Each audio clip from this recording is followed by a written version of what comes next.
Hallelujah. ஆண்டவர் இயேசு கிறிஸ்துவின் நாமத்தில் உங்களை மறுபடியுமாய் நான் வாழ்த்தி வரவேற்கிறேன். फिर से एक बार यीशु मसीह के नाम से आप सबका मैं स्वागत करता हूं। ஆண்டவர் இன்றைக்கு உங்களுக்கு என்று ஒரு ஸ்பெஷல் ஒரு செய்தியை கொண்டு வருகிறார். और खुदावंद आपके लिए एक स्पेशल संदेश आप तक परमेश्वर लेके आ रहा है। हालेलुया, हालेलुया, आमेन, आमेन। ஆண்டவர் இன்றைக்கு ஒரு நல்ல செய்தியை और परमेश्वर आप सबके लिए एक अच्छा संदेश दे रहा है। இயேசு கிறிஸ்து மரித்து உயிர்த்தெழுந்து 40 நாட்கள் அவர் சீசர்களுக்கு தரிசனமானார். और जब यीशु मसीह मरने के बाद पुनरुत्थित होने के बाद 40 दिन शिष्य के बीच में वो मंडरा रहा था। அந்த 40 நாளுக்குள்ள நம்ம இருக்கிறோம் இப்போ. आज उसी 40 दिन के बीच में आज हम लोग हैं। அப்படினா இயேசுவின் உயிர்த்தெழுந்த வல்லமை இப்ப நம்ம மத்தியில உலாவிக்கிட்டு இருக்கு. और ये मेरा विश्वास है कि परमेश्वर का सामर्थ पुनरुत्थित सामर्थ आज हमारे बीच में उंडेल रहा है। இயேசு உயிர்த்தெழுந்து நிறைய வசனங்களை சொன்னார். आमीन। जब पुनरुत्थित हुआ यीशु मसीह बहुत सारे वचन उन्होंने दिया। இயேசு சிலுவையில இருக்கும்போது சில வசனங்களை சொன்னார். आमीन। जब यीशु मसीह क्रूस पे था कुछ शब्दों के द्वारा वचन के द्वारा हमें बात किया। 7 वचन उन्होंने बोला। ஆனா உயிர்த்தெழுந்த பிறகு 12 வசனங்களை சொன்னார். लेकिन जब पुनरुत्थित हुआ परमेश्वर 12 वचन से हमें प्रोत्साहन किया है। 12 वசனத்தை சொல்றதுக்கு நேரம் கிடையாது. आज लेकिन आज 12 वचन बोलने के लिए समय नहीं है। ஆனா இன்னைக்கு ஒரு வசனத்தை நான் தெளிவா சொல்ல போறேன். लेकिन आज एक वचन पे हम मनन करने वाले हैं। ஆனா அந்த ஒரு வசனத்தை சொல்வதற்கு முன்னால लेकिन उस वचन को बोलने से पहले உங்களை நான் இயேசு கிறிஸ்துவுடைய கல்லறைக்கு கொண்டு போகிறேன். और उससे पहले मैं आप सभी को खुदावंत को जहां पे दफना गया था उस कब्र के पास में लेके जाना चाहता हूं। Hallelujah, hallelujah. என்ன நினைக்கிறீங்க கல்லறை பக்கத்துல கொண்டு போறீங்கன்னு சொல்றீங்களா? नहीं, आप ऐसे देख रहे क्या कब्रिस्तान के बाजू में लेके जाने वाले। இயேசு கிறிஸ்துவினுடைய கல்லறைக்கு உள்ளே ஒரு அற்புதத்தை அவர்கள் கண்டார்கள். जहां पे यीशु मसीह को दफना गया था उस कब्र में एक बड़ा चमत्कार हुआ था।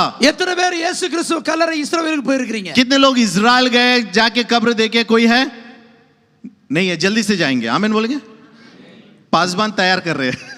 तैयार करता है, but I have already seen it. लेकिन मैं ऑलरेडी मैं वहां पे जाके देख के आया। அங்க எல்லாருடைய கல்லறை இருந்தது. वहां पे बहुत सारे कब्र था। எல்லா அப்போஸ்தலருடைய கல்லறைகள் இருக்குது. सारे शिष्यों का कब्र था। மேரி மாதா கல்லறை இருக்குது. मेरी का वहां पे कब्र था। ஒரே ஒரு கல்லறை மட்டும் திறந்துருச்சு. आमीन। एक ही कब्र वहां पे खुला हुआ था। இயேசுவின் கல்லறை, यीशु मसीह का कब्र खाली था। நான் கண்ணால பார்த்தேன். मैं मेरे आंखों से उससे देखा। Hallelujah, hallelujah. இயேசுவின் கல்லறை திறந்துருச்சு. आमीन। यीशु मसीह का कब्र खाली था और खुला हुआ था। ஆனா இயேசு உயிர்த்தெழுந்த போது, लेकिन जब यीशु मसीह का पुनरुत्थित हुआ, கல்லறைக்கு உள்ள போய் பார்த்தபோது, जब कब्रिस्तान के अंदर जाके देखे ஒரு காரியத்தை கண்டார்கள். आमीन। एक वहां पे एक चीज उन्होंने देखा। வாசிப்போமா? क्यों ना हम सब मिलके उसे पढ़ते John हैं। chapter 20 verse 7। और यूहन्ना इसका 20 और इसका 27वां आई। Hallelujah, hallelujah. पढ़िए। और वो अंगोछा जो उसके सिर से बंधा हुआ था कपड़ों के साथ पड़ा हुआ नहीं परंतु अलग एक जगह लपेट कर रखा हुआ देखा। Hallelujah, hallelujah. இயேசு கிறிஸ்துவினுடைய சரீரத்தை அங்கு பார்க்கவில்லை. और यीशु मसीह का देह शरीर को उस कब्र में नहीं देखा था। அங்கு அவர்கள் பார்த்தது 2 क्लॉथ्स। और वहां पे उन्होंने जो देखा था 2 अलग अलग कपड़े, 2 சீலைகளை பார்த்தார்கள். 2 कपड़े उन्होंने देखा। ஒன்று पहला இயேசுவினுடைய சரீரத்தை அங்கு ராப் பண்ணின ஒரு துணி. और यीशु मसीह को शरीर को जो लपटा गया था वो एक कपड़ा। இன்னொன்று और एक कपड़ा இயேசுவினுடைய முகத்தை மூடின ஒரு துணி. और यीशु मसीह का चेहरा को जो ढका गया था उस कपड़े को उन्होंने देखा। Hallelujah, hallelujah. 2 சீலைகளை அங்கு பேதுரு பார்த்தான், யோவான் பார்த்தான். वहां पे 2 कपड़े को पेत्र ने देखा, यूहन्ना ने भी देखा। கொஞ்சம் இமேஜின் பண்ணி பாருங்க. अगर आज हम थोड़ा ध्यान से हम इसे गौरना करते हैं, देखते हैं, கல்லறைக்குள்ள போறாங்க, कब्र के अंदर जाते हैं, பாடி இல்ல, वहां पे यीशु मसीह का शरीर नहीं 2 है, துணி, लेकिन 2 कपड़े हैं। 2 துணி, 2 कपड़े वहां पे है। ஒரு துணி இயேசுவை மூடின துணி, एक कपड़ा जो उसके शरीर को जो ढका गया था, ஒரு துணி இயேசுவுக்கு முகத்தை மூடின और துணி. दूसरा जो कपड़ा था यीशु मसीह का चेहरे पे जो लपटा गया था। हालेलुया। हालेलुया। எத்தனை பேர் 4 ஸ்டார் 3 ஸ்டார் 5 ஸ்டார் ஹோட்டல்ல போய் ரெஸ்டாரண்ட்ல போய் சாப்பிட்டு இருக்கீங்க? कितने लोग 2 स्टार 3 या 4 5 स्टार का होटल में जाके खाना खाए? Okay. Hallelujah. When you go to any reputed restaurant, जहां पे जो समझा गया एक रेस्टोरेंट में आप जाते हैं, along with the plate, they keep a small piece of cloth. और टेबल पे जो मेज पे है प्लेट के साथ एक छोटा सा कपड़ा रखा जाता है. That cloth you keep here. और वो जो छोटा जो कपड़ा है हम यहाँ पे गले में शर्ट के कॉलर में That लगाते हैं. cloth, when you sit, you keep here. जब हम बैठते हैं हमारे पैर पे भी उसको लगाते हैं, रखते हैं. Now, when they serve soup, you always keep here or keep here. और जब सूप हम पीते हैं हमेशा उस छोटा सा कपड़े को हाथ में रहता है, यहाँ पे गले में, यहाँ पे या पैरों पे रहता है. When they serve the main course, still you keep here, still you keep here. जब हम खाने का समय आता है तभी भी ये कपड़ा हमारे साथ ही रहता है. Because that sometimes the food get damaged, your dress and क्योंकि your कई cloth. बार ऐसा होता है जब हम खाते हैं खाना का दाना जो है हमारे कपड़े पे गिर जाता है.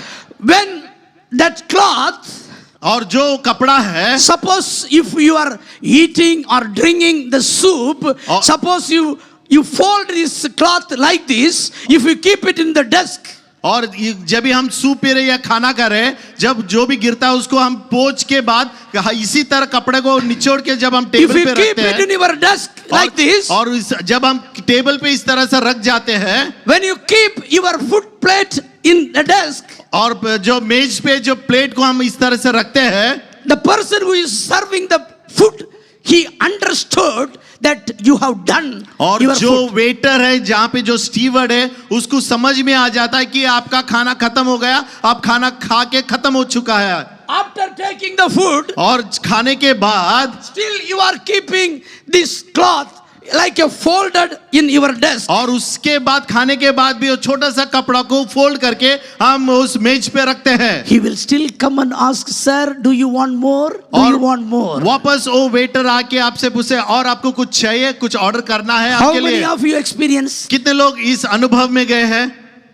the same way? और उसी तरह से Jesus folded the cloth, और यीशु मसीह उसके कपड़े को फोल्ड किया, kept in the sepulchre, और वहां पे जिस पर उसको यीशु मसीह का शरीर को जिस पत्थर पे लिटा गया था उस पर कपड़े को वहां पे रखा. 2 reasons he kept. और 2 कारण उसने उस पे रखा. 1 reason, और उसका कारण, पहला कारण ये है, this cloth, और ये जो कपड़ा है you and me need it. और आपका और मेरे लिए जरूरी था. Another 1 reason, और दूसरा कारण ये है, it indicates, और इसका चिन्ह यह है, I am going to come. आमेन, वापस मैं आने वाला I am हूँ, going to come. वापस मैं आने वाला हूँ. I am going to come. आमेन, मैं आने I वाला am हूँ not done. और मेरा काम खत्म नहीं हो चुका है. This is what I am going to explain to you और today. यही मैं आपको आज समझाने वाला I am हूँ. going to explain 2 type of the cloth, why he kept like that. और यीशु मसीह 2 कपड़े को वहां पे क्यों छोड़ के गया, इसके Hallelujah. बारे में मैं आपको समझाने वाला हूँ. Hallelujah. Hallelujah. Jesus wrapped the cloth 3 times in his life. और यीशु मसीह ने 3 बार कपड़े को अपने जिस्म से लगाया या उसने घड़ी किया था. When he was born, जब यीशु मसीह का जन्म हुआ, you know very well, और हम सब जानते हैं, he born in the manger. और एक छोटा सा तबेले में उसका जन्म हुआ था. I will take you to Luke chapter 2 verse 4. और लूक के इसका शुभ वर्तमान 2 अध्याय में हम जाते हैं. Jesus wrapped in a swaddling cloth. और यीशु मसीह Come on, को पढ़िए. चिंदी छोटा छोटा कपड़े में यीशु मसीह को ढका गया था. Hallelujah. Hallelujah. Jesus, when he was born, is wrapped in a cloth. और यीशु मसीह का जब जन्म हुआ एक छोटा सा कपड़ा में उसको लपटा गया था. Amen. Yes, read it. लपेटकर चरनी में रखा क्योंकि उनके लिए सराय में जगह न थी.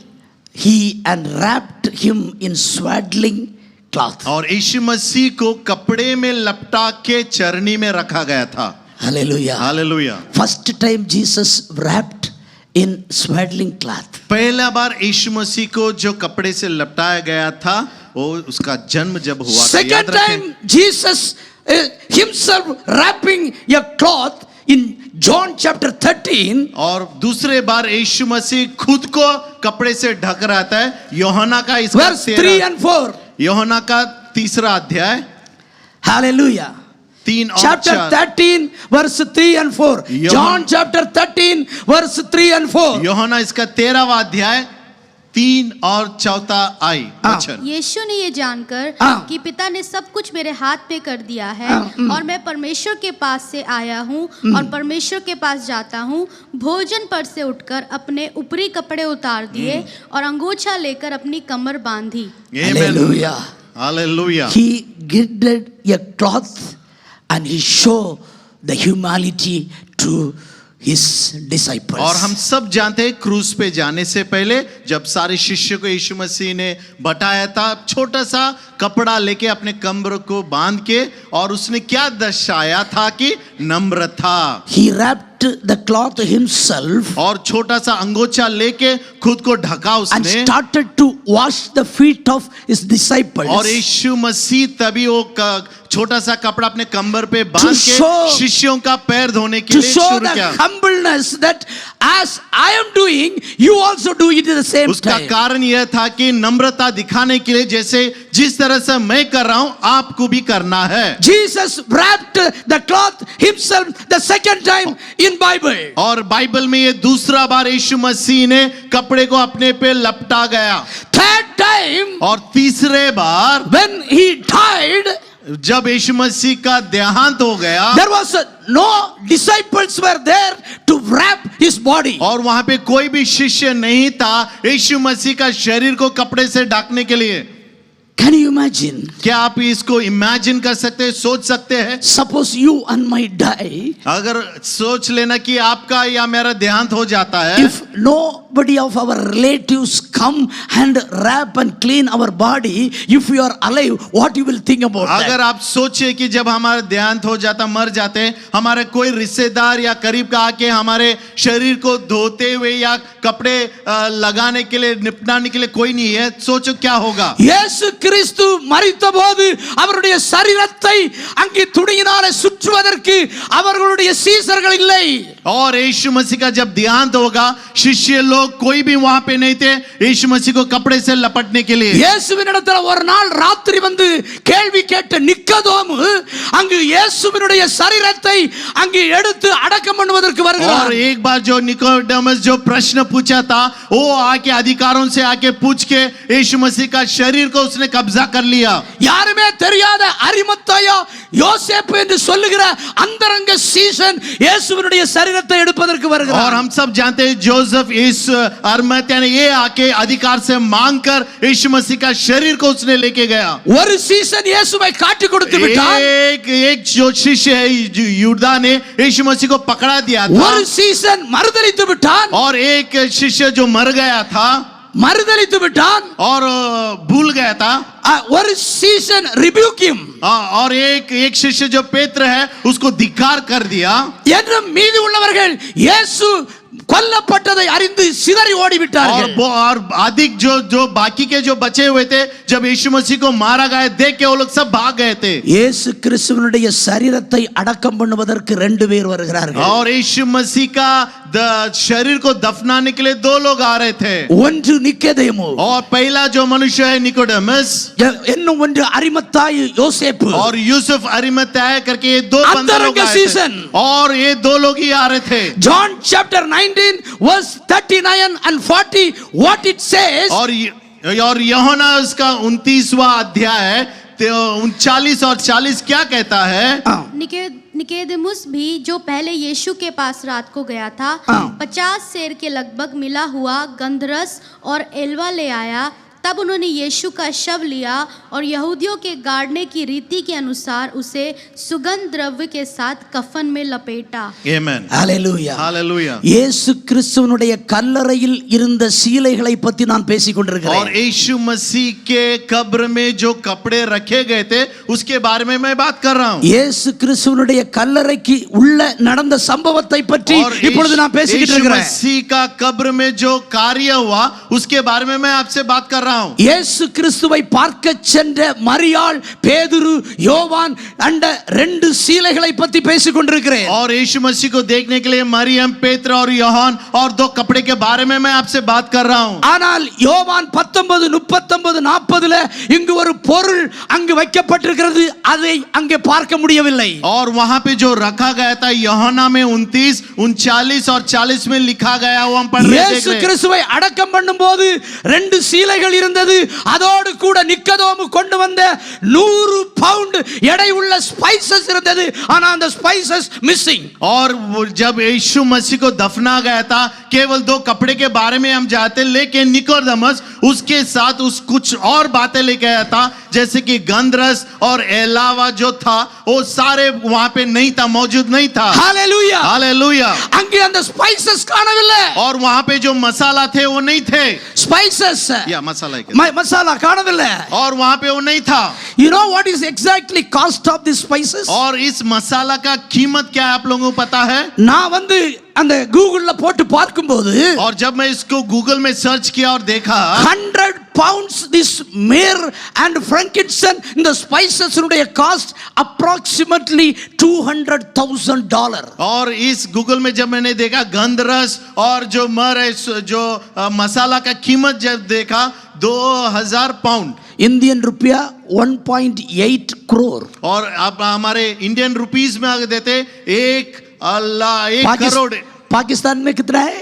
सेम रहेगा, सेम 1.8 करोड़ इसका कीमत था. அப்ராக்சிமேட்லி 2 கோடி மதிப்பு உள்ள அந்த சுகந்த வர்க்கம் இயேசுவினுடைய சரீரத்தில் வைக்கப்பட்டிருந்தது. और 2 कोटी का मसाला खरीद करके ये मसाला यीशु मसीह के शरीर पे रखा गया था. அதனால தான் அங்கு கல்லறைக்குள்ள போன அந்த சீஷர்கள் 2 பேரும் இயேசு கிறிஸ்துவினுடைய சரீரத்தை காணவில்லை, ஆனா இயேசு கிறிஸ்துவ சரீரத்தோடு கூட வச்ச ஸ்பைசஸ் காணவில்லை. அதனால இந்த இயேசு கிறிஸ்துவினுடைய சரீரத்தை யாரும் எடுத்துட்டு போகல. ஏன்னா அந்த பொருளை காணாததுனால இயேசு உண்மையிலே உயிர் தெழுந்தார் என்பதை விசுவாசித்தார்கள். और यीशु मसीह के शिष्य जब उस कब्र में जाके देखते हैं उनके लिए बड़ा आश्चर्य था, क्योंकि जो मसाला वहां पे लगाया गया था यीशु मसीह का शरीर वहां पे नहीं था, लेकिन जो कपड़े से उसे ढका गया था केवल वही कपड़े वहां पे रह गए. வேதம் சொல்லுகிறது அவர்கள் பார்த்து சீலைகளை பார்த்து விசுவாசித்தார்கள். और उन लोगों ने ये विश्वास कर लिया वहां पे मसाला नहीं है, यीशु मसीह का शरीर नहीं है, लेकिन केवल कपड़े. उनको याद आ गया, समझ गए पुनरुत्थित हो चुके हैं. என்ன ஒன்னு கூட நான் அதுல நான் கூகுள் பண்ணி பார்த்தேன். और एक बात मैंने उसमें गूगल करके देखा. அவருடைய சரீரத்தில் அடக்கம் பண்ணப்பட்ட சுத்தப்பட்ட அந்த லினன் क्लॉथனுடைய अप्रॉक्सीमेट कास्ट. और जो कपड़े से जो यीशु मसीह को लपटा गया था उसका कीमत भी मैंने देखा $1,000 अप्रॉक्सीमेटली. और $1,000 उसका कीमत था. அப்ப அவருக்கு சரீரத்தை எடுத்துட்டு போனா கண்டிப்பா இதை எடுத்துட்டு போயிருப்பாங்க, இதை எடுத்துட்டு போகல, அதனால இயேசு உயிர் தெழுந்தார். और वो लोगों ने यीशु मसीह का शरीर लेके गए और कपड़े को वहां पे रख के गए. इसका चिन्ह है कि यीशु मसीह जिंदा है और पुनरुत्थित हो चुके हैं. Hallelujah hallelujah. இயேசு கிறிஸ்துவினுடைய சரீரத்தை அடக்கம் பண்ணும்போது அவரை சுற்றி வைக்கப்பட்ட கிளாத் லினன் கிளாத். और यीशु मसीह का जब दफनाए गए थे जो कपड़ा उनको लिपटा गया था वो लिनन क्लॉथ था, कपड़ा था. விலை உயர்ந்த வஸ்திரம். और जो लिनन क्लॉथ उसको कहते हैं महंगा कपड़ा था. हालेलुया. हालेलुया. யூதர்கள் காலத்துல और यूदों के दिनों में ஒரு ராஜாவை பார்க்கணும்னா अगर एक राजा को देखना या मिलना है அந்த மீட் பண்ணக்கூடிய நபர் ராஜ வஸ்திரம் தரித்திருக்க வேண்டும். और जिसको राजा को मिलना है तो अगर हम उस राज्य के वस्त्र पहन के हमें जाना पड़ता है. நீங்க பார்த்திருப்பீங்க குவைத் பேலஸ்ல இங்க இருக்கக்கூடிய அமீரை பார்க்கணும்னா அங்க போறவங்க எந்த குவைத்தியா இருந்தாலும் நான் குவைத்தியா இருந்தாலும் அவங்க சுத்தி ஒரு நல்ல ஒரு ராஜ வஸ்திரம் போட்டிருப்பாங்க. और इमेजिन करना, आप सोचना अगर कुवैत के राजा को अगर मिलना है, जो भी है कोईती रहेगा या फिर नॉन कोईती रहेगा, वो एक वस्त्र पहन के, राजा का वस्त्र पहन के ही जाना ஒரு पड़ता மெல்லிய है. வஸ்திரத்தை போட்டிருப்பாங்க. और एक उज्जा व्हाइट कपड़ा पहन के उनको जाना पड़ता है. நான் ஒரு கம்பெனில வேலை பார்க்கும்போது, जब मैं एक कंपनी में काम कर रहा था, அல்முல்லா கம்பெனில வேலை பார்க்கும்போது, अल्मुल्ला कंपनी में जब मैं काम कर रहा था, எங்களுடைய கம்பெனி ஓனர் போர்டு மீட்டிங் நாங்க போகும்போது, जब एक बोर्ड मीटिंग को मेरा ओनर जब ஒவ்வொரு जा रहा மாசம் था, நாங்க போர்டு மீட்டிங் போகும்போது, हर एक महीना जब बोर्ड बोर्ड मीटिंग में जाता இதே था போல கோட் போடாம உள்ள அனுமதிக்க மாட்டாங்க. और बिना कोट के हमें परवानगी नहीं दिया जाता எங்களுடைய था யூனிஃபார்மே கோட். और मेरा यूनिफॉर्म ही कोट था சீனியர் மேனேஜ்மென்ட் யாரையும் போய் பார்க்கணும்னா அந்த போர்டு மீட்டிங் ரூமுக்குள்ள போகணும்னா நாங்க வந்து இந்த கோட் வஸ்திரத்தை தரிச்சிருக்கணும். अगर बड़े अधिकारी को जब जाके उसको मिलना है या बात करना है तो हमारा ये नियम था कि हमें कोट पहन के அன்னை ही जाना இயேசு கிறிஸ்துவை அடக்கம் பண்ணும்போது அங்கு மெல்லிய வஸ்திரம் லினனை அவர்கள் சுற்றி வைத்திருந்தார்கள். और यीशु मसीह को मिलने के लिए वो लोग ने ये लिनन कपड़े को ढका गया था காரணம் என்ன தெரியுமா? इसका कारण ये என் है இயேசு ராஜாதி ராஜா. क्योंकि हमारा परमेश्वर हमारा यीशु அவர் राजाओं का राजा है அவர் ராஜா, அதனால ராஜ வஸ்திரம் தரிக்கப்பட்டது. और वो हमारा राजा इसके लिए राज्य कपड़े पहन के அவருடைய जाना पड़ता சரீரம் था அந்த லினனால மூடப்பட்டது. और यीशु मसीह का कपड़े से वो लिनन कपड़े से उसे ढका गया था ஹalleluya. हालेलुया இயேசு கிறிஸ்து பிறக்கும்போது அவர்களை பார்க்க வந்தபோது அந்த சாஸ்திரிகள் கொண்டு வந்த 3 கிஃப்ட்கள். और यीशु मसीह का जब जन्म हुआ 3 बुद्धिमान व्यक्ति जब उन्हें आए थे उन्हें देखने के लिए 3 गिफ्ट वो लोगों ने लेके आए என்ன थे கொண்டு வந்தார்கள்? क्या लेके आए थे குழந்தை இயேசுவை பார்க்க வரும்போது और छोटा सा बच्चा यीशु मसीह को देखने के लिए Gold क्या கொண்டு लेता வந்தார்கள். है सोना लेके आए பிராங்கன்சன் கொண்டு வந்தார்கள். लोबान लेके आए மயரை கொண்டு और வந்தார்கள். गंधरस लेके आए 3 விதமான வஸ்திரங்களை 3 अलग अलग चीज उन्होंने लेके आया ஆண்டவர் இயேசுவை பார்ப்பதற்காக. अब यीशु मसीह को देखने के लिए அந்த இயேசு இப்பொழுது வஸ்திரத்தினால அங்க சுத்தப்பட்ட அவருடைய சரீரத்தை காணவில்லை. और वही यीशु मसीह आप पुनरुत्थित हो चुके हैं और कपड़े से उसको ढके गए थे लेकिन वहां पे नहीं थे இயேசுவின் சரீரம் காணப்படவில்லை, ஆனா 2 துணிகள் அங்க வைக்கப்பட்டிருக்கிறது. यीशु मसीह का शरीर वहां पे नहीं था लेकिन जो लपटाए गए कपड़े 2 कपड़े वहां पे थे முதல் துணி पहला जो कपड़ा है லினன் அவருடைய சரீரத்தை சுற்றின துணி. जो शरीर को लिपटाया गया था அந்த சரீரத்தை சுற்றின துணிக்கு அர்த்தம் என்ன? और जो शरीर को लपटा गया उसका कपड़े का मतलब क्या है ரெவலேஷன் 19:8ல என்ன சொல்லப்பட்டிருக்கிறது? प्रकाश के वाक्य में क्या लिखा है 19:8ல என்ன சொல்லப்பட்டிருக்கிறது? 19 और इसका 8वां वचन में क्या लिखा है रेवलेशन 19:8 और प्रकाश के वाक्य 19 और 8वां में आमेन. उसको शुद्ध और चमकदार महीन मलमल पहनने का अधिकार दिया गया क्योंकि उस महीन मलमल का अर्थ पवित्र लोगों के धर्म के काम है. हालेलुया हालेलुया இந்த வஸ்திரம் மணவாட்டியின் வஸ்திரம். और ये जो उजाला मलमल का जो वस्त्र था ये इसका कारण ये है for linen is the righteous acts of righteous saints. acts of the holy holy மணவாட்டியின் வஸ்திரம். I think it is before that it is there. 7वां वचन डालना भैया 7वां वचन पढ़ना. आओ हम आनंदित और मगन हो और उसकी स्तुति करें क्योंकि मेमने का विवाह आ पहुंचा है and his और wife. उसकी दुल्हन ने अपने आप को तैयार कर लिया है. Amen. Hallelujah. Hallelujah. ஒரு மணவாட்டிக்காக ஆயத்தப்படுத்தப்பட்ட வஸ்திரம். और शादी के लिए दुल्हन का तैयारी के लिए ये कपड़ा है. இன்றைக்கு இங்கு ஒரு திருமணம் நடக்க போகிறது. और यहाँ पे आज इस समय एक शादी होने वाला है. இங்கு மணவாட்டி மணவாளன் இயேசுவுக்காக காத்திருக்கிறார். और हम सब जो हमारा यीशु मसीह पति है उसके इंतजार में हम लोग यहाँ पे है. இங்கு இருக்கிற ஒவ்வொரு விசுவாசியும் மணவாட்டியாகிய சபையிலே மணவாட்டியாக தெரிந்தெடுக்கப்பட்டவர்கள். और हम सब यहाँ पे जो बैठे हुए कलीसिया करके यीशु मसीह का दुल्हन हम लोग है. மணவாளன் அவர் உயிர்த்தெழுந்து அவர் போயிருக்கிறார். और जो दूल्हा है पुनरुत्थित होके स्वर्ग गए हैं. அவர் தன்னுடைய அந்த ட்ரெஸ்ஸை வைத்து கொண்டு போயிருக்கிறார். और दूल्हा का जो कपड़ा है उसको यहाँ पे रख के दूल्हा स्वर्ग गए हैं. அந்த வஸ்திரம் இங்கு வெளிப்படுத்தின விசேஷத்துல என்ன குறிக்கப்பட்டிருக்கிறது? இது நீதியின் வஸ்திரம். और यहाँ पे प्रकाश के वाक्य में क्या लिखा है? ये धार्मिक लोगों का कपड़ा है, वस्त्र है. எதற்காக இயேசு தன்னுடைய மரித்த பிறகு இந்த ட்ரெஸ்ஸை அங்க வைத்து கொண்டு போனார் என்றால் क्या कारण है यीशु मसीह कपड़े को छोड़ के वापस स्वर्ग गए हैं? நான் என் பிள்ளைக்கு பக்கத்துல வருவேன். जब मैं वापस इस स्वर्ग से நான் சபைக்கு वापस வருவேன். आएगा, जब मैं कलीसिया को நான் आऊंगा, சபைக்கு வருவேன். जब वापस मैं कलीसिया உயிர்த்தெழுந்த आऊंगा வல்லமையோடு வருவேன். और पुनरुत्थित सामर्थ्य से जब मैं आऊंगा, என் மகள் मेरी बेटी मेरी बेटी இந்த வஸ்திரத்தை உடுக்கணும். और मेरी बेटी ये वस्त्र को ढके हुए रहेगी. நீதியின் வஸ்திரத்தை உடுக்கணும். धर्मी का वस्त्र पहने हुए रहेगी, பரிசுத்த வஸ்திரத்தை உடுக்கணும், पवित्रता का कपड़ा वस्त्र पहनी ரட்சிப்பின் रहेगी, வஸ்திரத்தை உடுக்கணும், उद्धार का कपड़ा वस्त्र पहनी உண்மை रहेगी, உள்ள வஸ்திரத்தை உடுக்கணும், सच्चाई का कपड़ा पहनी रहेगी, அந்த பரிசுத்த வஸ்திரத்தை உடுக்கணும், पवित्रता का कपड़ा उस पे வெண்மை உள்ள रहेगा வஸ்திரத்தை உடுக்கணும். और पवित्रता का कपड़ा उस पे அதனால रहेगा। நான் வச்சு போறேன். और उसी कारण मैं यहाँ पे रख के जा रहा हूँ। हालेलुया। हालेलुया, புரிந்தவர்கள் आमेन, ஹalleluya சொல்ல முடியுமா? आमेन। जिसको समझ में आ गया हालेलुया बोलेंगे क्या? वो कपड़ा आपके लिए और मेरे लिए रखे गए ताकि जब यीशु मसीह आएगा वो कपड़ा हम पे जब रहेगा हम खुदा के साथ दुल्हन बन के जाएंगे। Hallelujah. Hallelujah, hallelujah. Amen, hallelujah, ஹalleluya. हालेलुया।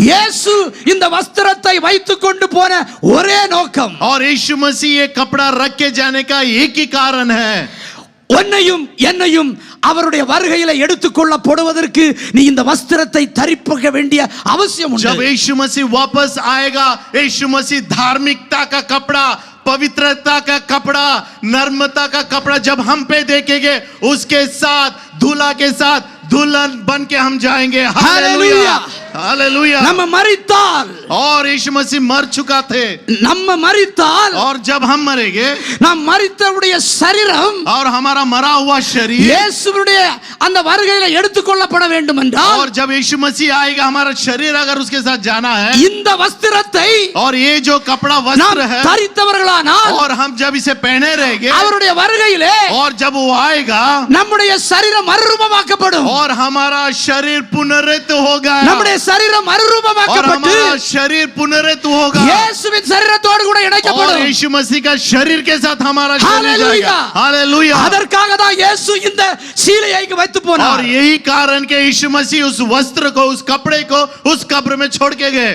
நம்ம சரீரம் ஒருவேளை और हमारा शरीर एक कारण हो सकता है, இன்றைக்கு ஒருவேளை மரித்தா, आज मर जाता है, ஒருவேளை நம்ம சொந்தக்காரங்க எல்லாம் வந்து நம்ம அடக்கம் பண்ணலாம், आमीन, हमारे रिश्तेदार आके हमें कब्र में दफना सकते हैं, ஒருவேளை நமக்கு ரொம்ப தெரிஞ்சவங்க பெரிய ஒரு பாஸ்டர் வந்து அடக்கம் हो பண்ணலாம், सकता है हमें जानने वाला बड़ा पासबान आके हमारे शरीर को दफना सकते हैं, ஆனா लेकिन ஒரு மனுஷனுடைய சரீரத்தை, एक ஒரு மனுஷனுக்கு சரீரத்தை और एक मनुष्य का शरीर के लिए தேவனாகிய கர்த்தர் अடக்கம் பண்ணார் தெரியுமா? आमीन, खुदावंद खुद उस शरीर को दफना गया। பழைய ஏற்பாட்டுல 3 பேர் ரொம்ப முக்கியமானவங்க, और पुराना नियम में 3 मनुष्य बहुत महत्वपूर्ण के थे। 2 பேர் 2 लोग மரிக்காமலே உயிரோடு எடுத்துக்கொள்ளப்பட்டாங்க, बिना मरे वो स्वर्ग पे चले गए थे, ஆனா ஒரு ஆளு, लेकिन एक ஒரு மனுஷன், मनुष्य அவர் யார் தெரியுமா? वो कौन है पता है आपको? இஸ்ரவேல் ஜனங்களை வழிநடத்தி கொண்டு வந்த மோசே.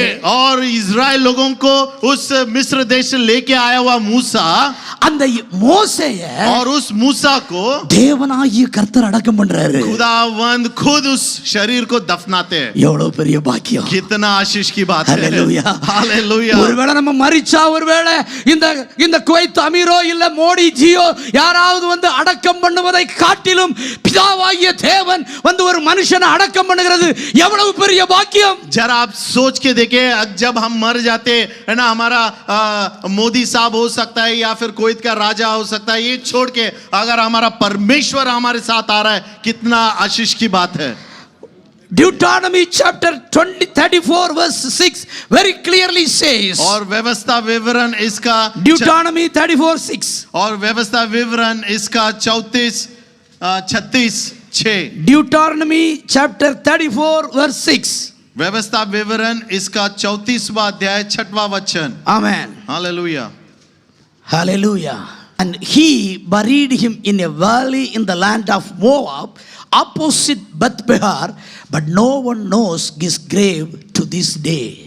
और यहाँ पे लिखा है, तब यहोवा के कहने के अनुसार उसके दास मूसा वही मोतब के देश में मर गया, और उसने उसे मोतब के देश में बेहतर के सामने एक तराई में मिट्टी दी, और आज के दिन तक कोई नहीं जानता कि उसका कब्र कहाँ है। மோசேக்கு எல்லா பரிசுத்தவான்களுடைய கல்லறை இஸ்ரவேல் தேசத்துல இருக்குது, और सभी पवित्र लोगों का कब्र इजराइल देश में है, மோசேயுடைய கல்லறை இல்ல, और कब्र मूसा का कब्र वहां पे नहीं है, ஏன்னா தேவனாகிய கர்த்தர் அடக்கம் பண்ணினாரு. क्योंकि इसका कारण है एक खुदावंद इस मूसा का शरीर को दफनाया। கொஞ்சம் வருஷத்துக்கு முன்னால कुछ साल पहले பாகிஸ்தான்ல பிடிபட்ட பின் லாடனை அடக்கம் பண்ணாங்க. எப்படி தெரியுமா? आप लोगों को मालूम है क्या? कुछ साल पहले पाकिस्तान में जो बिन लादेन को पकड़ा गया था, उसको कहाँ दफना गया था? कोई जानता है? चॉकलेट दिया जाएगा। समुद्र में। சமுத்திரமே அடக்கிய எங்க அவருக்கு பாடி அடக்கம் பண்ணதுன்னு யாருக்குமே தெரியாது. कोई नहीं जानता, लेकिन इतिहास सच्चाई है, समुद्र में ஆனா उसके शरीर को दफना गया था। எங்க ஒரு மனுஷனை கர்த்தர் அடக்கம் பண்றாரு. लेकिन यहाँ कितना नसीबवान मूसा है ना, खुदा खुद आ रहा है उसके शरीर को दफनाने के लिए। இந்த பாக்கியம் யாருக்கு கிடைச்சது தெரியுமா? है ना, ये इसका महत्वता किसको मिला ஒரு है? ஊழியக்காரனுக்கு கிடைச்சது. है ना, एक सेवा जो करता है ना, இஸ்ரவேல் उसको ஜனங்களை मिला है। வழி நடத்திட்டு வந்த ஒரு ஊழியக்காரனுக்கு கர்த்தர் கொடுத்தாரு. जो खुदा का सेवा करता इजराइल लोगों को उस இன்னைக்கு मिस्र देश से लेके आया, खुदा நான் ने उसके நான் लिए। சந்தோஷத்தோடு இன்னைக்கு சொல்றேன். आज मैं खुशी के साथ बोल सकता हूँ, நாங்க சேர்ந்து சந்தோஷத்தோடு சொல்றோம். आज हम खुशी के साथ बोल सकते அன்னைக்கு हैं। மோசேயை இஸ்ரவேல் ஜனங்களை நடத்திட்டு வந்த அந்த மோசேக்கு கிடைத்த பாக்கியம் எனக்கும் இன்னைக்கு இந்த ஜனங்களை நடத்தி கொண்டு போகிற உங்களை நடத்தி கொண்டு போகிற எங்களுக்கு இந்த பாக்கியம் கிடைக்கும். और मैं ये विश्वास के साथ बोल सकता हालेलुया। हूँ, जो मूसा जिस तरह इजराइल लोगों को बाहर लेके आया, आज मैं और जो मेरा पासबान है, हम आपको जिस तरह से चल रहे वही आशीष हमको भी हालेलुया। मिलेगा। हालेलुया। மோசேயை தேவனாகிய கர்த்தர் அடக்கம் பண்ணினார். और मूसा को खुदावंद यीशु ने खुद उसको दफना गया था। ரெண்டு பேர் எடுத்துக்கொள்ளப்பட்டார். लेकिन ஏனோக் and எலியா ரெண்டு பேரும் பரலோகத்துக்கு எடுத்துக்கொள்ளப்பட்டார்கள். लेकिन एलिया और एनोक को खुदावंद ऐसे ही स्वर्ग में उठाया गया था। மோசேயினுடைய சரீரத்தை கர்த்தர் அடக்கம் பண்ணினார். मैंने मूसा का शरीर को खुदा खुद दफनाया। वाह। ஒரு மனுஷனுடைய செத்த சரீரத்தை தேவனாகிய கர்த்தர் கனப்படுத்தினார். आमेन। जो मनुष्य मर गया, खुदा उस शरीर को भी खुदा ने आदर दिया। ஹalleluya. हालेलुया। யூதா புத்தகத்துல और यूदा का किताब ஜேம்ஸ் சாப்டர் 1 verse 9 और एक उसका 9 में हम पढ़ते हैं। அதுல வந்து கேப்ரியல் வந்து ஃபைட் பண்றான். और वहां पे மோசேக்கு சரீரத்துக்கு குறித்து ஃபைட் பண்றான். और मूसा का शरीर के लिए माइकल आके लड़ता है। ஆமென். पढ़ते हैं, परंतु प्रधान स्वर्गदूत मिकाएल ने जब शैतान से मूसा के शव के विषय में वाद विवाद किया तो हालेलुया। उसको बुरा भला कहके दोष लगाने का साहस ना किया, पर ये कहा प्रभु तुझे डांटे। आमेन। ஒரு சரீரத்தை குறித்து தர்க்கம் பண்ணுகிற ஒரு மீகாவேல் அந்த தூதன். और वो एक शरीर के लिए एक दूत, महान दूत, स्वर्गदूत माइकल उसके लिए युद्ध लड़ रहा है। மோசேயினுடைய சரீரத்திற்கு அவ்வளவு மேன்மை. है ना, मरा हुआ एक शरीर, मूसा का शरीर के लिए कोई युद्ध लड़ रहा है। इतना महत्व இன்றைக்கு था। ஆண்டவராகிய இயேசு கிறிஸ்துவை சொந்த இரட்சகராக ஏற்றுக்கொண்டு அவரை போல மறுரூபமான நம்ம ஒவ்வொருவருடைய சரீரத்துக்கும் அவ்வளவு மேன்மை உண்டு.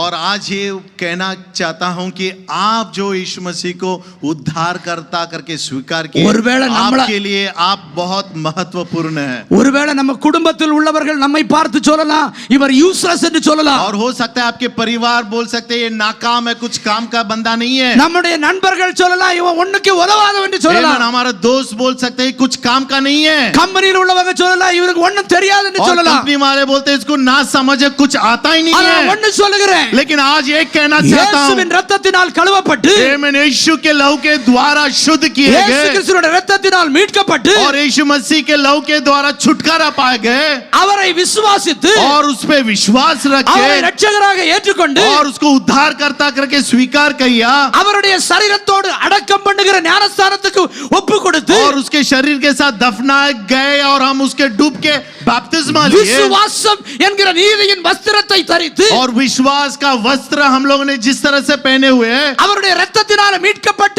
அந்த ரட்சிப்பு என்ற வஸ்திரத்தை தரித்து और यीशु मसीह का बहने का लहू के द्वारा नीतिमान का वस्त्र जब पहने இந்த சபையில மனவாட்டியாய் வந்திருக்கிற உங்க ஒவ்வொரு சரீரத்தையும் ஆண்டவர் और கனப்படுத்துகிறார். यहाँ पे आए हुए सारे दुल्हन मन यहाँ पे जो आया Hallelujah. परमेश्वर को मैं धन्यवाद देता Hallelujah. Hallelujah Hallelujah. हालेलुया ஹalleluya हालेलुया நம்முடைய ஒவ்வொருவருடைய சரீரம் आमेन आपका हर एक का शरीर ஒவ்வொருவருடைய வாழ்க்கை और आपका हर एक जिंदगी பரிசுத்தமாக்கப்படுகிற வாழ்க்கை पवित्रता का जिंदगी நீதியின் வஸ்திரத்தை தரிக்கிற வாழ்க்கை नीतिमान का वस्त्र जैसे हम पहने हुए हैं அதற்காக தான் இயேசு அந்த வஸ்திரத்தை வைத்து விட்டு और போனார் उसी कारण यीशु मसीह वस्त्र छोड़ के गए ताकि वो वस्त्र आप पर हम पे उंडेले रहे ஹalleluya हालेलुया இயேசு அந்த சரீரத்தை அவர் கல்லறையிலே வைத்துப்பட்டு போனதனுடைய நோக்கம் அந்த வஸ்திரத்தை நீங்க தரிசிக்கணும் और उसका एक ही कारण है खुदावंद ने वो कपड़े को उस कब्र में छोड़ के गए ताकि हम पवित्र नीतिमान और नम्र हुए और उसका दुल्हन बन जाए ஹalleluya हालेलुया ஹalleluya हालेलुया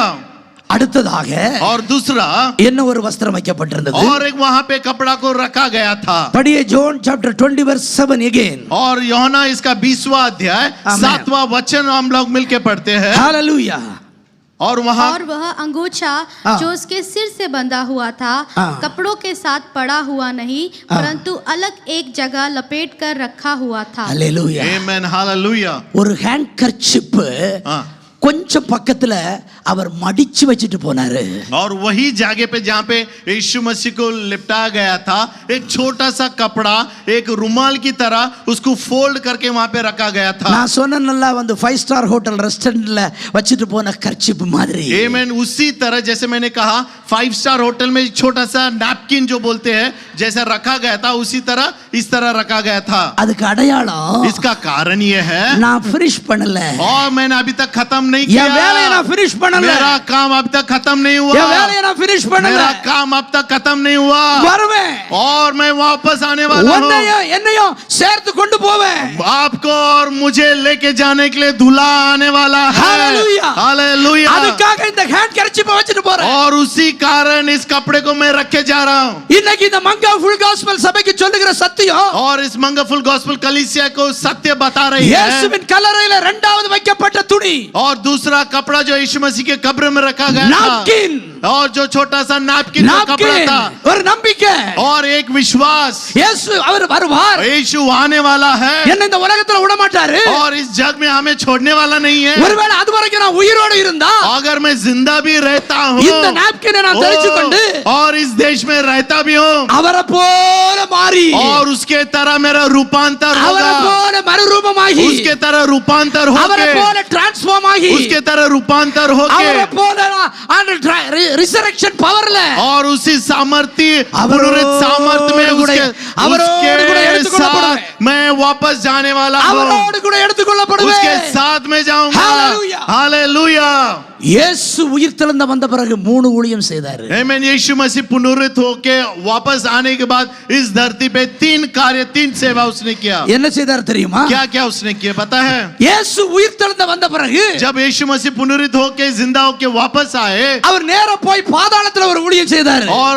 स्वर्ग में ஹெல்ல नर्क में जाके एक कार्य उसने किया நீங்க கேட்கலாம் இயேசுவுக்கு नरक में क्या काम है है ना आप सोच सकते हैं या पूछ सकते हैं नर्क जाने का कारण क्या था நம்ம எல்லாம் நரக்குக்கு போக கூடாதுன்னு சொல்லிட்டு இயேசு நரக்குக்கு போறாரு आमीन हम सब नर्क न जाए इस कारण यीशु आए लेकिन खुद क्यों जा रहे हैं உயிர்த்தெழுந்த போது இயேசு செய்த முதல் ஊழியம் அவர் ஹெல்லுக்கு போய் ஒரு ஊழியம் செய்றாரு जब यीशु मसीह पुनरुत्थित हुए पहला कार्य उसने जो किया वो सेवा नर्क में जाके सेवा किया फर्स्ट पीटर पहला पेत्र 3:19 और 3:19 फर्स्ट पीटर 3:19 पहला पेत्र 3 और उसका 19 हालेलुया उसी में उसने जाकर हाँ। कैदी आत्माओं को भी प्रचार किया हालेलुया हालेलुया பழைய காலத்துல और पुराने दिनों में पुराने जमाने में கீழ்ப்படியாதவங்க और जो न आज्ञा न पालते हुए நியாய பிரமாணத்துக்கு கீழ்ப்படியாதவங்க जो न्याय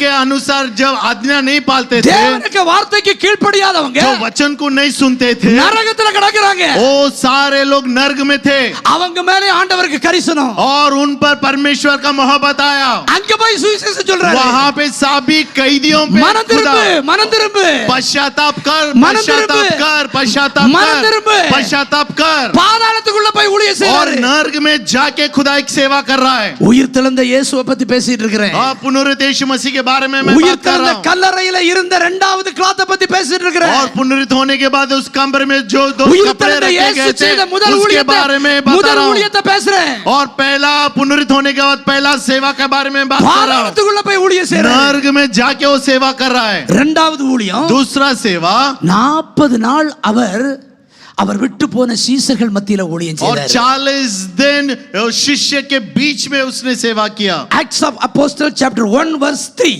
और प्रेरित इसका पहला अध्याय और तीसरा वचन, उसने दुख उठाने के बाद हाँ। बहुत से पक्के प्रमाणों से अपने आप को उन्हें जीवित दिखाया और 40 दिन तक वह उन्हें दिखाई देता रहा। और Amen. 40 days 40 दिन तक वो सभी शिष्यों को दिखाई दिया था। லாஸ்ட் மந்த் நம்ம ரிசரக்ஷன் டே செலிப்ரேட் பண்ணோம். Amen. पिछले महीने हम पुनरुत्थित दिन हम लोगों ने जश्न बनाया। We are in within the 40 days. और उस 40 दिन में हम लोग हैं, राइट? அப்போ இப்போ இயேசு நம்ம மத்தியில ஊழியம் செய்துட்டு இருக்கிறாரு. तो ये विश्वास हम रख सकते हैं, यीशु मसीह हमारे बीच में है। இயேசு கிறிஸ்து सेवा அன்னைக்கு कर रहा है। சீசர்கள் மத்தியில ஊழியம் செய்தவர்.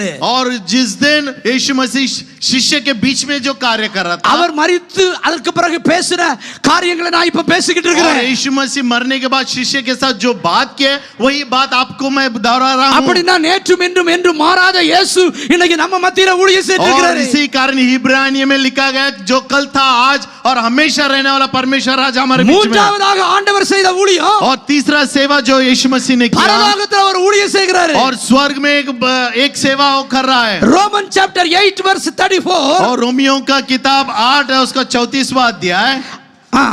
அதுல பரலோகத்துல அவர் உனக்காக எனக்காகவும் பரிந்து பேசிக் கொண்டிருக்கிறார். और आपके लिए और मेरे लिए पिता के पास वो एक विनती कर रहा है। आमेन. फिर कौन है जो दंड की आज्ञा देगा? मसीह ही है जो मर गया वरन मुर्दों में से भी जी उठा और परमेश्वर के दाहिनी ओर है और हमारे लिए निवेदन भी करता है। हमारे लिए वो निवेदन, हमारे लिए वो प्रार्थना कर रहा है। ஆமென். இன்னைக்கு ஆண்டவர் பேசிக்கிட்டு இருக்கிறாரு. आज खुदा आपके लिए और मेरे लिए இன்னைக்கு நமக்காக பேசிக்கிட்டு இருக்கிறாரு. आपका के लिए वो இன்னைக்கு निवेदन कर நமக்காக रहा அவர் है। பேசிக்கிட்டு आज இருக்கிறாரு. हमारे लिए वो बात कर रहा है। ஹalleluya, हालेलुया, हालेलुया, हालेलुया, ஹalleluya. हालेलुया।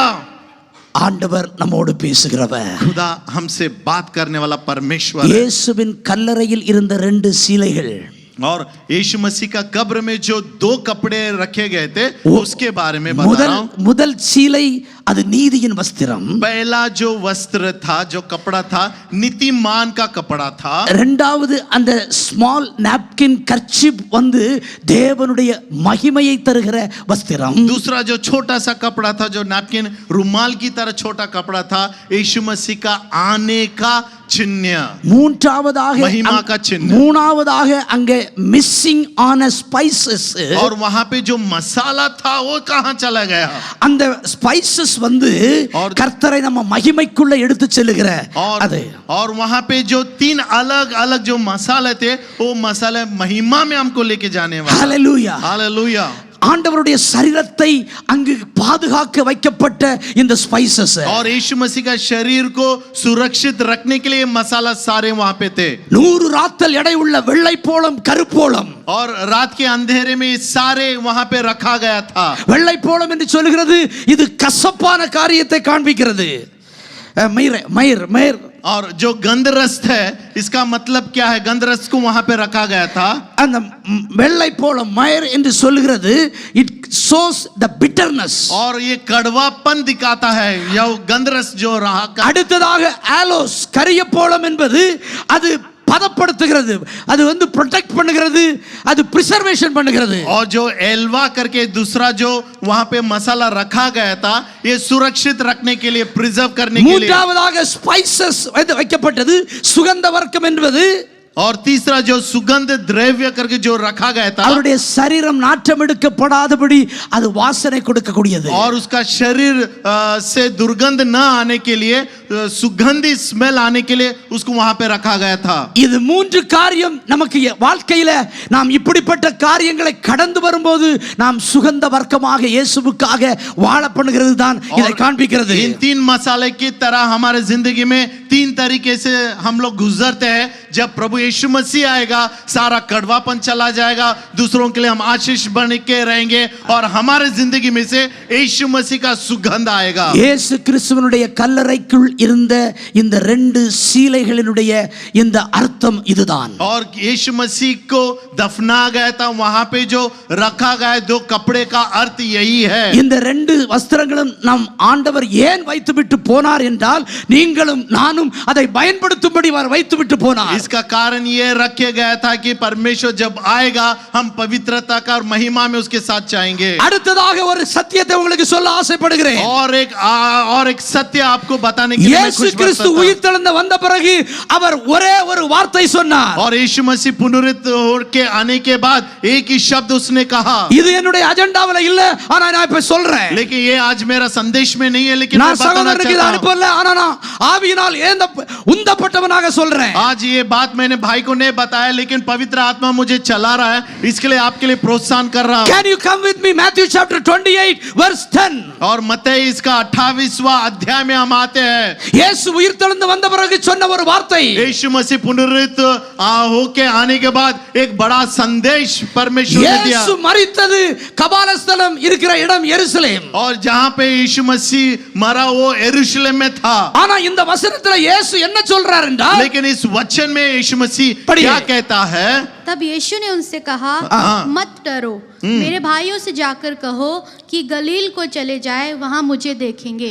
ஹalleluya. हालेलुया. இயேசு எருசலேமில் இருந்து சகோதரர்களை கலிலியோவுக்கு வாருங்கள் என்று சொன்னார். और यीशु मसीह जेरूसलम में रहते हुए उसके भाई लोगों से कहता है, मत डर, तू गलीलिया में आ. From Jerusalem Galileo around 110 kilometer 110 miles. और यीशु जेरूसलम से गलीलिया 110 மைல் यानी कि कम से कम 60 किलोमीटर की ஐயா நான் दूरी पे உயிர் था. தந்துட்டேன். जब यीशु मसीह का पुनरुत्थित நான் हुआ, உயிர் தந்தாச்சு. मेरा पुनरुत्थित हो चुका என்ன है. பார்க்கணும்னா अगर मुझे आपको देखना है, கலிலியோவுக்கு வாருங்க. गलीलिया में आ. கலிலியோவுக்கு வாருங்க. गलीलिया को आना पड़ेगा. 150 किलोमीटर அங்க உள்ள இடத்துக்கு வாங்க. और 150 மைல் यानी कि 60 किलोमीटर से भी अधिक आपको आना पड़ेगा. பாஸ்டர் நான் ஜாகராவுல இருக்கிறேன். खुदा मैं पासबान में झारा में रहता हूँ. பாஸ்டர் நான் வாஃப்ரால இருக்கிறேன். मैं वाफरा में रहता हूँ. பாஸ்டர் நான் அல்சூர்ல இருக்கிறேன். मैं अलसूर में रहता हूँ. पास्टर எப்படி இந்த சபைக்கு வர முடியும்? कैसे मैं मंगफ में आऊंगा कलीसिया எப்படி के இந்த लिए? சபைக்கு வர முடியும்? कैसे मैं मंगफ में आऊंगा कलीसिया ஆனா के लिए? இயேசு உயிர் தெழுந்த பிறகு சொல்லுகிறார், लेकिन यीशु मसीह जिंदा होने के बाद ये என்ன कहता है, பார்க்கணும்னா अगर मुझे तुमको देखना है, கலிலியோவுக்கு வா. गलीलिया आओ. கலிலியோவுக்கு வா. कलीसिया आओ. கலிலியோன்னு சொன்ன அர்த்தம் என்ன தெரியுமா? गलीलिया का मतलब क्या है पता I है want to आपको? take you to chapter 20 verse 7. और 28 इसका 7वां वचन में लेके जाना 28:7. चाहता हूं. 28:7 में लेके जाना चाहता हूं. 28:16 read it for me. और 28:16 भी पढ़ सकते हैं. Matthew 28:7, Matthew 28:16. मत्ती 28:7, मत्ती 28:16. और शीघ्र जाकर उसके चेलों से कहो हाँ। कि वह मृतकों में से जी उठा है हाँ। और वो तुमसे पहले गलील को जाता है. உங்களுக்கு முன்னா சொல்றாரு. और आपके सामने पहले वो गलीलिया जाऊंगा. இயேசு கலிலியோவுக்கு போகிறாரு. यीशु मसीह गलीलिया जा रहे அவரை हैं கலிலியோல பார்க்கணும். और गलीलिया में देखना है उसे. 16. 11 चेले गलील में हाँ। उस पहाड़ पर गए जिसे यीशु ने उन्हें बताया था. ஆமென். கலிலியோவில் உள்ள மலைக்கு போகிறார்கள். और पहाड़ पे गलीलिया में सारे शिष्य यीशु को मिलने के लिए गए. இயேசுவை பார்க்கணும்னா கலிலியோவில் உள்ள மலைக்கு போகணும். आमीन. यीशु को अगर देखना है गलीलिया जाना இயேசுவுக்கு है. அற்புதம் பார்க்கணும்னா மங்கா ஃபுல் காஸ்பல் சர்ச்சுக்கு अगर வரணும். आशीष पाना चाहते, चमत्कार पाना चाहते, गलीलिया यानी कलीसिया मंगा फुल गॉस्पेल आना பாஸ்டர் है. ஆன்லைன்ல சர்வீஸ்ல அட்டெண்ட் பண்ணனா போதுமா?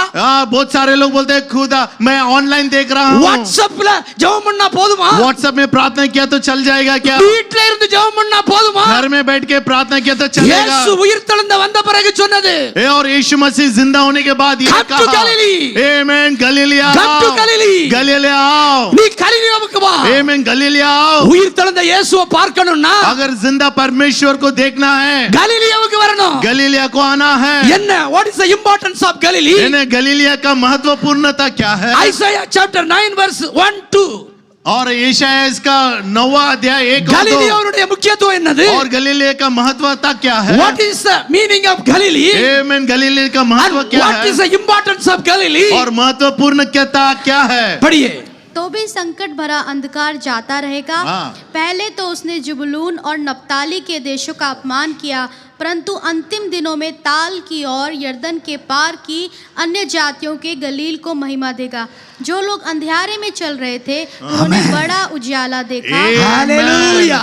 जो गलीलियों महिमा देगा. आमेन. गलीलिया में जो रहेंगे उनके पे महिमा रहेगी. ஒரு காலத்துல கலிலியோ புறக்கணிக்கப்பட்டிருந்தது. एक जमाने में गलीलिया अंधकार में डूबा हुआ ஆனா இப்போ था, கலிலியோ மகிமைப்பட்டிருக்கிறது. लेकिन गलीलिया में आज महिमा அந்த है. கலிலியோக்கு வா. उस गलीलिया को அந்த आओ. கலிலியோக்கு வா. Come to गलीलिया. उस गलीलिया உயிர்த்தெழுந்த क्या? இயேசு சொல்கிறார். यीशु मसीह पुनरुत्थित कहता है, கலிலியோக்கு வா. गलीलिया को आओ. What is another importance of Galilee? और गलीलिया का दूसरा महत्वपूर्ण का शब्द क्या है? Joshua chapter 21 verse 32. यहोशुआ इसका 21वां अध्याय उसका 22वां वचन. What is the importance of Galilee? 21-32 Yehoshua. Amen. 21:32.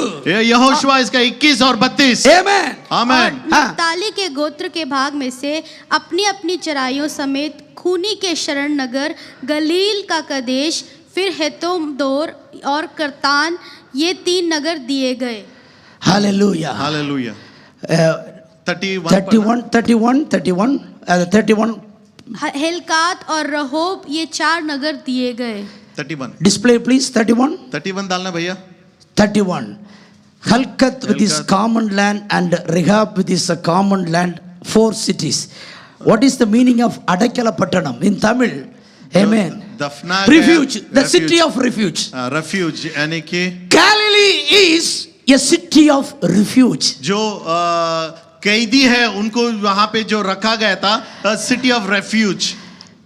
Whoever அந்த காலத்துல கொலை செய்துகிட்டு தப்பி வரக்கூடியவங்க வந்து அடைக்கலமாக ரிஃப்யூஜ் ஆகிற சிட்டி கேலிலி. और गलीलिया एक जगह ऐसा था तभी के जमाने में जो गलतियां करके, खून करके, चोरी करके जो भी भाग के आते थे, वहां पे सारे लोग गलीलिया में आके छिपते थे.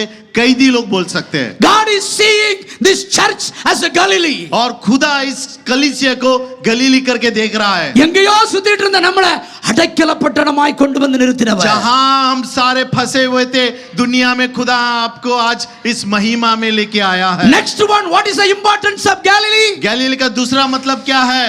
Chapter 20 of Joshua verse 7, what it says? Yehoshua 20 और इसका 7वां वचन क्या कहता है? Hallelujah. अतः उन्होंने नप्ताली के पहाड़ी देश में हाँ। गलील के केदेश को और एप्रेम के पहाड़ी देश में शकेम को हालेलुया। और यहूदा के पहाड़ी देश में क्रियत तरबा को, जो हेब्रोन भी कहलाता है, पवित्र ठहराया। हालेलुया. Kadesh in Galilee. है ना, कादेश गलीली में. Kadesh means what? कादेश का मतलब क्या है? Holiness. पवित्रता. कादोश. Kadesh means holiness. इन्हें कादेश या कादोश का मतलब पवित्रता. Jesus is telling everyone to come to Kadesh. और परमेश्वर सबसे कह रहा है कि आप कादेश में आ जाओ. Jesus is telling come to Galilee. और गलीली में आ जाओ. In Galilee you see Kadesh. और वहां पे आप कादेश देंगे, पवित्र जन रहते हैं. 150 kilometers away from the Jerusalem, God is telling come to Galilee. 150 kilometre यरूशलेम से लंबा जो गलीली है, वहां पे खुदा कह रहा है अगर आपको मुझे देखना है वहां पे गलीली में आ जाओ और कादेश में आओ. In Kadesh, और कादेश में holiness. पवित्रता है. கலிலியோல வந்தா பரிசுத்தம் உண்டாகும். और गलीली में கலிலியோல पवित्रता வந்தா है. பரிசுத்தம் உண்டாகும். गलीला में पवित्रता கலிலியோல है. ஜெபம் உண்டு. और गलीले में प्रार्थना है. கலிலியோல விடுதலை உண்டு. वहां पे छुटकारा है. கலிலியோல சுகம் உண்டு. वहां पे चंगाई है. கலிலியோல மகிழ்ச்சி உண்டு. वहां पे आनंद है. அடுத்து மைண்ட் ப்ளோவிங் என்ன தெரியுமா? और इससे भी और अधिक आशीष क्या है पता है क्या? When you are coming to Galilee, जब आप गलीली में आते हैं, you have been called as a Galilean. और आपको गैलीलियन करके कहा जाता है. இயேசு கிறிஸ்துவை அங்கு நியாயம் விசாரிக்கும் போது और यीशु मसीह को जब न्याय के समय उसके Before पूछा the गया था, crucifixion, क्रूस पे मारने से पहले उसको पूछा गया था, பேதுருவை பார்த்து और ஒருத்தன் சொல்றான், और पेत्र को देख के उसने कहा, இயேசுவோடு இருந்தவன். और ये यीशु मसीह के साथ था, என்ன ஒருத்தன் சொல்றான், और- இவன் இயேசுவுக்கு சீசன். और एक कहता है कि यीशु मसीह का शिष्य है, என்ன ஒரு ஆளு சொல்றாங்க, और एक कहता है இவன் கலிலியன். और ये गैलीलियन லூக்கா है. chapter 22 verse 59. और लूक का शुभ वर्तमान इसका 29वां अध्याय और 59वां वचन, हाँ, 22-59. Luke 22:59. घंटे भर के बाद एक और मनुष्य दृढ़ता से कहने लगा, निश्चय यह भी तो उसके साथ था, क्योंकि यह गलीली है। ये गलीली है. Hallelujah, Hallelujah. Hallelujah. You have an identity called Galilean. और आपको एक चिन्ह मिला जाता है कि आप Peter is being गैलीलियन हैं. called as a Galilean. पेत्र को गैलीलियन करके बोला जाता है, He was in Kadesh. और वो कादेश में था, He was with Jesus. और वो यीशु मसीह के साथ He था, was speaking like Jesus. और यीशु मसीह की तरह He बात was करता, acting like Jesus. और यीशु मसीह की तरह He वो was नखरा करता talking था, like Jesus. उसके यीशु मसीह की तरह बात कर रहा His था, language is like उसका Jesus. भाषा यीशु मसीह के तरह He's था, looking like a Jesus. उसका नेत्र He देखना was भी यीशु walking की like a तरह, Jesus. और चलना भी He यीशु की was doing तरह, like a Jesus. और सारी बातें यीशु That मसीह is की why तरह. Peter has been called a Galilean. और इसी कारण पेत्र को गैलीली का कहा My जाता dear है. church, और मेरे कलीसिया, my dear brother and मेरे sister, प्यारे भाई और बहनों, if you are a part of this Manga Full Gospel Church, अगर आप इस कलीसिया के एक सहभागिता है, you should be called as a Galilean. और आपको गैलीलियन बोला जाएगा. Hallelujah. Hallelujah. You should be called as a Galilean. आपको गैलीलियन बोला जाएगा. You should be recognized like a Galilean. आपको एक पहचान होगा कि आप गैलीलियन हैं, क्योंकि Because- यीशु मसीह का because चेले you हम are in लोग हैं. Kadesh. क्योंकि आप कादेश में हो. When पवित्र somebody शहर. see you in the parking lot, और पार्किंग में जब आपको कोई देखता when है, somebody is seeing in the Al-Quds Mall, और अलकुद मॉल में कोई आपको देखता when है, somebody is seeing in the Lulu Mall, और लुलु मॉल में अगर कोई आपको you should देखता be है, recognized as a Galilean. और आपको देख आपका पहचान क्या रहेगा? Hallelujah. आपकी पहचान यह है Hallelujah. कि आप यीशु के बच्चे हो. When you are working in a company, और आप एक कंपनी में जब काम कर when रहे you are हो, working in a hospital, जब एक हॉस्पिटल में काम कर रहे when you हो, are working in a school, और स्कूल में जब आप काम कर when रहे you हो, are working in a college, और कॉलेज में जब पढ़ाई कर रहे or हो, when you are studying in school, और या पढ़ाई कर रहे हो or when school you are में, studying in the college, और कॉलेज में आप पढ़ाई कर रहे हैं, or when you are going outside, और क्या आप बाहर जा रहे हो, somebody should tell you, कोई ना कोई आपको कहना चाहिए, she is Galilean. और ये गैलीली है, He is a Galilean. ये गैलीलियन है. Hallelujah. Hallelujah. I went to 3 churches in Kuwait giving the communion service as usual in every month. और 3 कलीसिया में हर महीने प्रभु भोज देने के लिए मैं 3 When I कलीसिया में was जाता. going to a church in Abbasiyah, और अब्बासिया कलीसिया में जब मैं जा रहा था, after giving the communion service, communion service देने के बाद, generally people will come and pray for me, और pray with me. और लोग आके मेरे पास प्रार्थना के लिए आते हैं. One sister brought her young daughter. और एक बहन एक छोटी उसकी बेटी She को was लेके आया. studying 3rd year MBBS in Georgia. और जॉर्जिया में 3rd MBBS 3rd year MBBS पढ़ रही थी. So when she came and she asked me the prayer for the daughter, और उसकी बेटी के लिए जब प्रार्थना के लिए विनती किया, then I asked, you are in Georgia, correct? या आप जॉर्जिया में है करके मैंने उससे Then she पूछा, said, I asked her, which church you are going? और कौन सा कलीसिया आप जा रही है She करके. said, Pastor, I am going to a cell group conducted by Sarah Timotheou from Kuwait. और उसने कहा कि एक हाउस ग्रुप सेल ग्रुप में मैं जा रही हूँ, जो उसका सहारा तिमोती जो कोई से Sarah है, Timotheou, Yeah. our Tamil church member. और सहारा तिमोती करके जो हमारे पासबान है, तिमोती ब्रदर तिमोती, उनकी बेटी जॉर्जिया में पढ़ाई कर रही है, वो हाउस ग्रुप चला रही है. उस हाउस ग्रुप में मैं सहभागिता हूँ. Same like this when I go to a Mangaf and giving a communion service to another church. और दूसरा मंगफ में दूसरा कलीसिया जब जाके मैं, Same way after giving the communion service, one father and mother, they came to pray for their children. और एक माता और पिता उनके बच्चों के लिए प्रार्थना करने के लिए मेरे पास आए. They were asking me the prayer request, Pastor, my son is doing MBBS first year in Georgia. और जॉर्जिया में मेरा बेटा MBBS फर्स्ट ईयर कर रहा है. Then उसके Georgia प्रार्थना means, कर- and I asked him which church he is going. और विच कौन सा कलीसिया वो जा रहा करके मैंने पूछा. Very clearly they told. और अच्छी तरह से उन्होंने They कहा are going to Sahara Timotheu cell group. और सेल ग्रुप जो सहारा छोटी लड़की जो चला रही उसके सेल ग्रुप को जा रही है करके This Sarah Timotheu, और ये जो सहारा तिमोथी है when she was studying in DPS school, और डीपीएस स्कूल में जो पढ़ाई when कर she रहे was थे studying in the 5th standard, और 5वीं क्लास में कक्षा में पढ़ रहे she थे brought a girl, his schoolmate, और उसके एक क्लासमेट को उसने लेके आई and she brought the first classmate. और क्लासमेट को पहले उसने लेके आया Then their father and mother came to और Tamil उसके church. बाद उसके माता पिता आए Today they are a pastor of Tamil church. और वो दोनों भी कलीसिया के पासबान हैं hallelujah How you being called as a Galilean? और कैसे आपको मालूम पड़ेगा कि आप गैलीलियन हैं She is studying 5th year MBBS in Georgia. और ये जो सहारा जो लड़की है हमारे कलीसिया की जो संडे स्कूल की एक लड़की थी But- आज जॉर्जिया में वो पढ़ाई कर रही But है I hear in different churches she was conducting a cell group and she is being called like a Galilean. और मैं जहां भी जाता हूं वहां पे मुझे मालूम पड़ता है कि सहारा को गैलीलियन करके बुलाया जाता है इसका कारण है कि वो एक शिष्य बन चुकी है My dear brother and sister, मेरे प्यारे भाई और बहनों how many months you over in this church और you? कितने महीने से आप इस कलीसिया में आ How रहे हैं many years you are coming into this Manga Full Gospel कितने Kindik साल church? से आप इस कलीसिया में आ रहे How हैं many people you brought to this church? कितने लोगों को आप इस कलीसिया में लेके How आए many हैं people you told the gospel? और कितने लोगों को आपने सुसमाचार सुनाया है Peter is been called as a Galilean. पेत्र को गैलीलिया करके बुलाया जाता है Jesus told them to come to Galilee. यीशु मसीह ने कहा तुम गलीलिया आ जाओ This place is a Galilee. और ये जगह जो है वो गलीली है If you are in this church today, आज आप इस कलीसिया में you हैं are in Galilee. आप गलीलिया में हैं You are in Galilee. आप गलीलिया में हैं You are in Galilee. आप गलीलिया में हैं You have been recognized as a Galilean. और आपका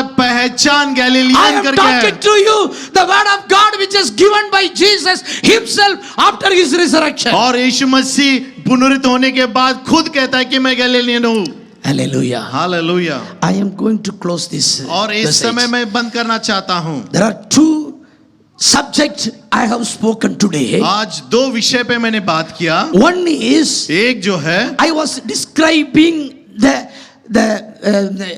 in the cloth which is inside the sepulcher. और हम लोगों ने ये पहली बात जो सीखे है कब्र में जो दो वस्त्र रखा गया था उसके बारे में हम लोगों ने सीखा What it is the importance of the cloth which I explained to you. और उसका महत्वता क्या है ये हम लोगों ने सीखा Second one, after Jesus' resurrection, what he has instructed his people to come to the place called Galilee. और दूसरा जो महत्वपूर्ण का बात जो मैंने बताया खुदावन उसके शिष्य से कहा अगर मेरा मुलाकात आप करना चाहता है गलीलिया आ जाओ And I want to tell you, आज मैं आपसे बताना चाहता हूँ you are in Galilee. आप गलीलिया में हैं How many of you from the bottom of the heart you feel that you are in Galilee? कितने लोग विश्वास के साथ कह सकते हैं मैं गलीलिया में हूँ You are not in the wrong place. आप एक गलत जगह पे नहीं है Political party or political people will say, I am a good person, not in a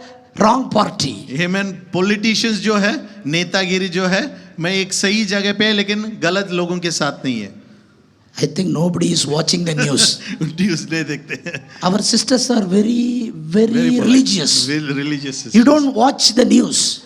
नहीं देखते You know there is one person from Aam Aadmi, आद आदमी में एक Chada. मनुष्य है He betrayed with the 7 MPs from Punjab. Punjab में कोई है? है, सब लोग पंजाब में है। छदा का तो मालूम है ना?